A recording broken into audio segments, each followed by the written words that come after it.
Welcome to Bird Ultrasound Case of the Week. To enjoy more bird ultrasound presentations, please visit birdultrasound.com.au. This week's case presentation is entitled Exchanging Bodily Fluids. Now, unfortunately, it's not this sort of romantic exchanging of bodily fluids that I have in mind for this presentation. In fact, it is exchange of urine from a bladder to a diverticulum.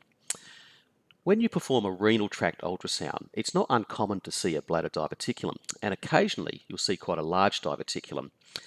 And how do you deal with this in terms of bladder volume, pre-micturition and post-micturition? Well, conventional wisdom is that you measure the bladder volume, pre-micturition, and then you measure the diverticulum volume, pre-micturition as well. You add these two numbers together and you get your total pre-mict volume. So it might be that the bladder, for example, has 500 cc's in it and the diverticulum has 50 cc's in it. So you have a total bladder volume, if you like, of 550 cc's. Now, during micturition, the bladder wall is much stronger than the diverticulum wall, and you can see how much thicker it here is on this schematic that I've made. So during micturition, you get quite a lot of flow from the bladder into the diverticulum. So post-micturition, you might find that your bladder volume is, say, 150 cc's, and that your diverticulum volume is 200 cc's, giving a total post-micturition volume of 350 cc's. So what's happened is we have successfully emptied the bladder of some urine, but at the same time we've also transferred some of the urine from the bladder into the diverticulum. And then after micturition, while the patient's laying quietly on the table having the rest of their scan, you can see the diverticulum slowly shrink back in size a little bit, and that urine is then transferred back into the bladder. So I've always understood that you certainly have transfer of these bodily fluids from the bladder into the diverticulum during micturition, and then slow transfer from the diverticulum back into the bladder in the post-micturition phase.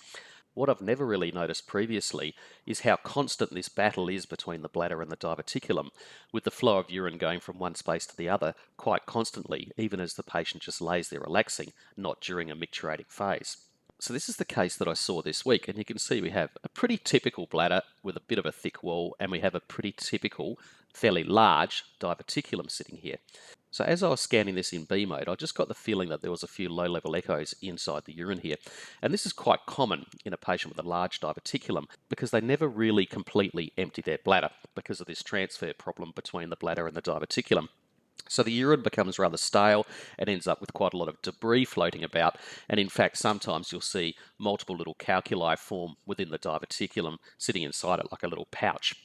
So what I did in this case is I turned the gain up, and when I turned the gain up, I really could see how soupy this urine was. And then what I noticed was something that caught me a bit by surprise.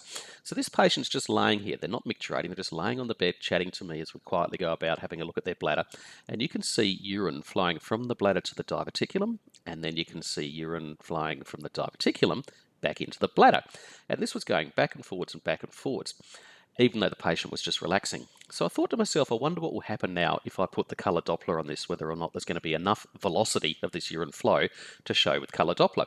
So I popped a colour box on, and lo and behold, you can see there is flow going from the bladder to the diverticulum, and then from the diverticulum back to the bladder, back and forwards, back and forwards. I've got my pulse repetition frequency set at 15 here, so reasonably low, but not incredibly low. And you can see there's quite a vigorous exchange here of urine from the bladder to the diverticulum and back again.